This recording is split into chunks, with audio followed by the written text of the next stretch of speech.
گئی اور اس کو جیل بھیج دیا, جوڈیشل ریمانڈ پہ بھیج دیا, اور وہ ڈسچارج بھی نہیں ہوا, تو پھر وکیل کا کام شروع ہو جاتا ہے درخواست ضمانت دائر کرنے کا. اس کو کہتے ہیں بعد از گرفتاری ضمانت. اب دیکھیں یہاں پر بڑا ایک غلط کنسیپٹ ہے ہماری وکالت میں کہ جب تک ملزم فزیکل ریمانڈ پہ ہے, جسمانی ریمانڈ پہ ہے, اس کی درخواست ضمانت دائر نہیں ہو سکتی. یہ ایک غلط کنسیپٹ ہے. قانون کہتا ہے کہ ہو سکتی ہے. کیوں؟ کہ ضمانت کا حق آپ کی گرفتار ہونے کے فوراً بعد شروع ہو جاتا ہے. جیسے ہی پولیس نے آپ کو گرفتار کیا ہے نا, تو آپ کی ضمانت کا حق شروع ہو گیا. ہاں عموماً ہوتا کیا ہے کہ جب تک وہ جسمانی ریمانڈ پہ ہوتا ہے تو عدالتیں بیل اپلیکیشن جو ہے وہ عموماً پرولونگ کرتی ہیں, نہیں سنتی, لیکن انکار نہیں کرتی کہ ہم نہیں لیتے. وکیل دائر ہی نہیں کرتے روٹین میں. کیوں؟ پریکٹس یہ ہے کہ جسمانی دوران ریمانڈ کے دوران ابھی اس سے تفتیش ہونی ہے, برآمدگی ہونی ہے, تو ابھی تفتیش کے دوران اس کی ضمانت نہ لی جائے. یہ ایک زبانی کنسیپٹ ہے, قانون میں اس کی کوئی گنجائش نہیں. قانون میں یہ ہے کہ جیسے اس کو گرفتار کیا ہے اور وہ بشک پولیس اس کو جسمانی ریمانڈ پہ لے گئی, تو آپ اس کی ضمانت اپلائی کر سکتے ہیں. اور عدالت لازمی سی بات ہے پولیس سے ریکارڈ منگوائے گی, اور ریکارڈ منگوا کے دیکھے گی کہ اس کے خلاف کیا شہادت ہے, اس کو کیوں گرفتار کیا تم نے. اگر پولیس عدالت اگر ریکارڈ دیکھ کے یہ سمجھتی ہے کہ اس کی گرفتاری غلط ہے, اس کے خلاف کوئی شہادت نہیں ہے, تو اس کو پھر غلط گرفتار کیا ہے, تو وہ فزیکل ریمانڈ کے دوران بھی ضمانت منظور کر سکتی ہے. اس کی ضمانت منظور کر سکتی ہے. اب یہ ہے کہ جی ضمانت تو منظور ہو گئی, بیل بانڈ بھی لے لیے, تو پھر اب روکار جیل کی بجائے تھانے جاتی ہے کہ جی اس کی اتنی ضمانت ہو گئی اور اس کو رہا کر دو. تو ایسا کوئی قانون نہیں ہے کہ جسمانی ریمانڈ کے دوران ضمانت نہیں ہو سکتی. چلیں جی, عموماً پھر کنسیپٹ یہی ہے کہ جی 14 دن جب وہ جیل چلا جائے نا, تو پھر اس کی ضمانت موو کی جائے. اب وہ جیل چلا گیا, آپ نے اس کی بعد از گرفتاری ضمانت دائر کر. اب یہ بھی ایک بڑا غلط کنسیپٹ ہے کہ جی 497 کے تحت بعد از گرفتاری ضمانت دائر ہوگی. نہیں, 497 بعد از گرفتاری کے لیے نہیں ہے. 497 ہے بیل ان نان بیلیبل افینس. لیکن روٹین میں ہم قبل از گرفتاری ضمانت دائر کرتے ہیں 498 کے تحت, اور بعد از گرفتاری ضمانت کرتے ہیں 497 کے تحت. چلیں جی, اب وکالت میں ضمانت پہ کام شروع ہو گیا. جب ریمانڈ میں پیش ہوتے ہیں تو وہ زیادہ پیسے نہیں ملتے, لیکن خرچہ پانی نئے وکیلوں کا چلتا رہتا ہے. کام شروع ہو گیا, اور پھر جب ضمانت ہوا تو پھر ضمانت میں تکڑی فیسیں ملتی ہیں. جتنا تکڑا کیس ہوگا, جتنی تکڑی پارٹی ہوگی, اتنی ہی تکڑی فیس ملے گی. دوسرا فارمولا کیا ہے, وکیل جتنا تکڑا ہوگا, جتنا بڑا نام ہوگا, اس کو اتنی تکڑی فیس ملے گی. اور اگر اتنی فیس وہ نہیں دیتے, تو بڑا وکیل کہتا ہے کہ میرے پاس تو 5 کیسز ہیں, میں نے ان میں سے 3 کیس لینے, میں 5 کیس کرتا ہی نہیں. مطلب بڑے وکیلوں کے پاس تو کیسوں کی کمی نہیں ہے, لیکن وہ پھر ایک اپنا معیار بنا لیتے ہیں کہ ہم نے اس سے کم فیس لینی نہیں, بے شک کیس چلا جائے. کیونکہ ان کو یہ ہوتا ہے کہ اگر کسی کیس میں ہم نے 10,000 فیس لے لی, تو پھر ہمیں 2 لاکھ روپیہ کون دے گا. کیوں کہ جو آپ فیس لیتے ہیں وہ مخبریاں تو ہو ہی جاتی ہیں نا,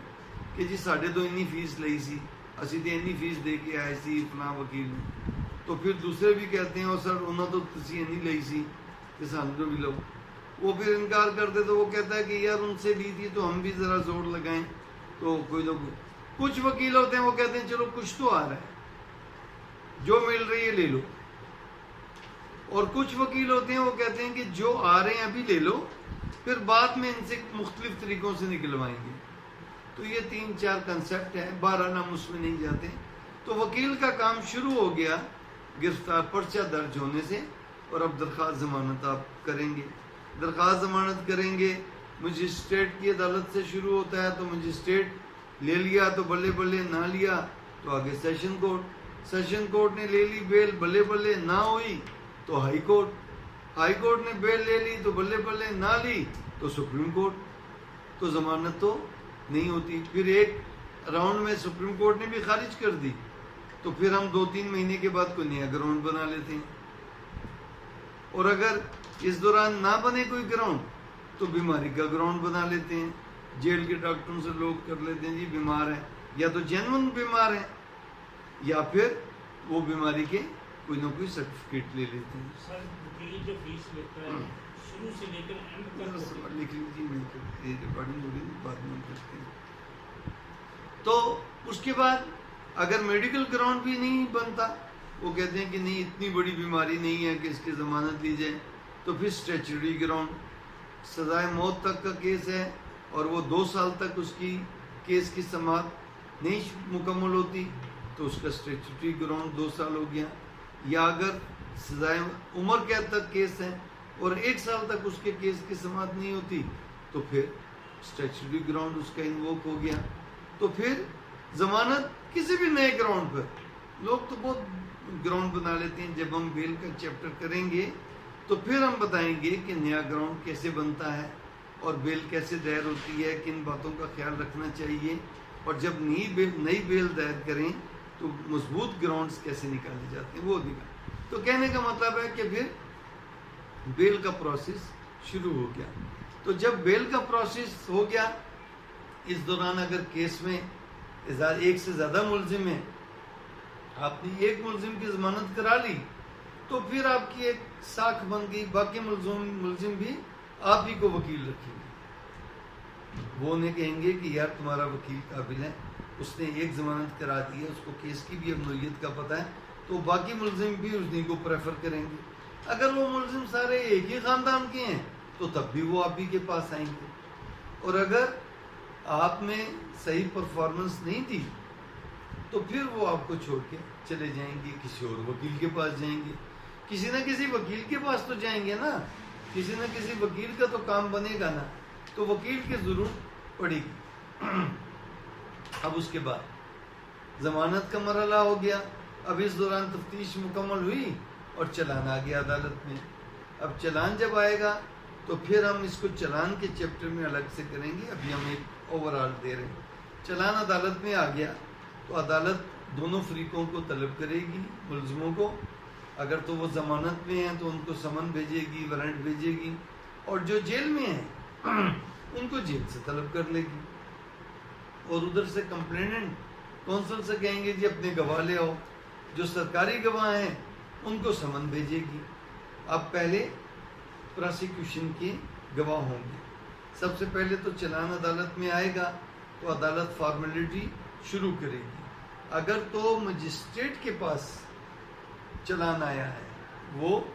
مجسٹریٹ کے پاس ٹرائیبل بائی ہے،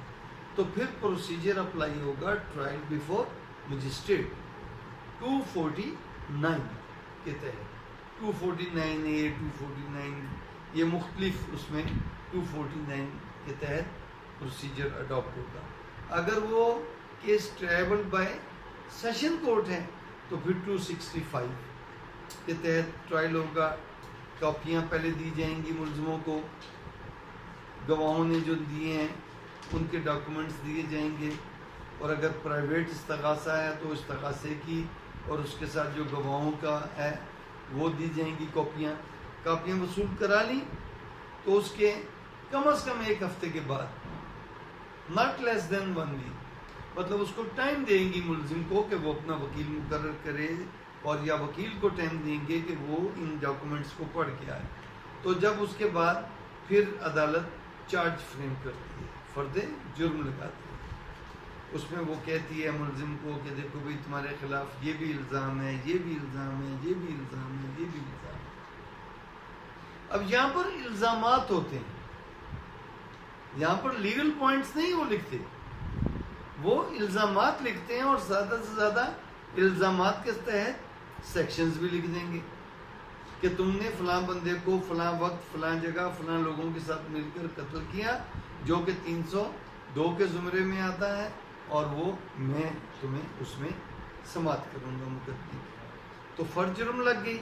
اب جب فرد جرم لگ جاتی ہے تو اس کے بعد پھر ملزم سے پوچھا جاتا ہے کہ تم کو جو الزامات لگائے ہیں یہ صحیح ہیں، تم انہیں مانتے ہو؟ اگر تو ملزم ان کو مان لیتا ہے تو عدالت پھر اس کو سزا بھی کر سکتی ہے۔ اگر ملزم اس سے انکار کرتا ہے کہ نہیں جی یہ الزامات غلط ہیں، تو پھر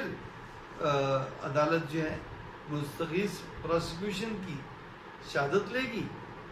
اور اس کے بعد ان کا ملزموں کا وکیل ان گواہوں پہ اپنی کراس ایگزامینیشن کرے گا۔ پھر اس کے بعد جب ساری پروسیکیوشن کی ایویڈنس مکمل ہو جائے گی، اس کے بعد پھر 342 کے تحت سیکشن 342 CRPC کے تحت عدالت ملزم کا بیان لکھے گی۔ اب یہ جو بیان ہوگا یا ادھر جو وہ پیش کرے گا، عدالت اس کو کہے گی، تو یہاں پر الزامات نہیں لگائے گی، فرد جرم نہیں لگائے گی، یہاں اس کو کہے گی کہ دیکھو بھائی تمہارے خلاف یہ بھی شہادت آئی ہے کہ تم نے یہ کیا ہے، تمہارے خلاف یہ بھی شہادت آئی۔ اس کو شہادت کی اہم پوائنٹس پٹ کرے گی کہ تمہارے خلاف قتل کی شہادت آئی ہے، تمہارے خلاف چوری کی شہادت آئی ہے، تمہارے خلاف ڈکیتی کی شہادت آئی ہے،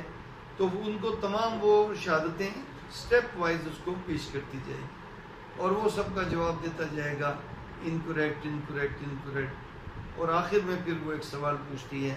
عدالت جس میں وہ اپنا موقف دے سکتا ہے ملزم کہ یہ کیس تمہارے خلاف کیوں بنایا مستغیث نے، یہ پرچہ کیوں تمہارے خلاف درج کیا، اور گواہوں نے تمہارے خلاف کیوں شہادت دی۔ اس کا وہ جواب دے گا کہ جی مستغیث کی میرے ساتھ یہ دشمنی تھی، اس میں وہ اپنا ڈیفینس بنا سکتا ہے، کچھ بھی کہہ سکتا ہے، یا تو انکار کر دے گا میں نے کچھ کیا ہی نہیں، انہوں نے مجھ پہ جھوٹا پرچہ، اور عموماً 99% کیسز میں ڈینائل ہوتا ہے، انکار ہو جاتا ہے میں نے کچھ کیا ہی نہیں۔ کچھ کیسز میں اگر اس کے پاس ڈیفینس ہے تو وہ کہتا ہے کہ میں نے تو خود کو بچانے کے لیے یہ کیا، اور کچھ میں کہتے ہیں کہ جی میں نے نہیں مارا، یہ مجھے مارنے آئے تھے، تو ان کے اپنے بندوں کے ہاتھوں اس کو گولی لگی، وہ مر گیا، یہ تو مار مجھے رہے تھے، تو کلاڑی میں بیچ میں سے ہٹ گیا تو ان کے اپنے بندے کو لگ گئی، میں نے اس بندے کو نہیں مارا۔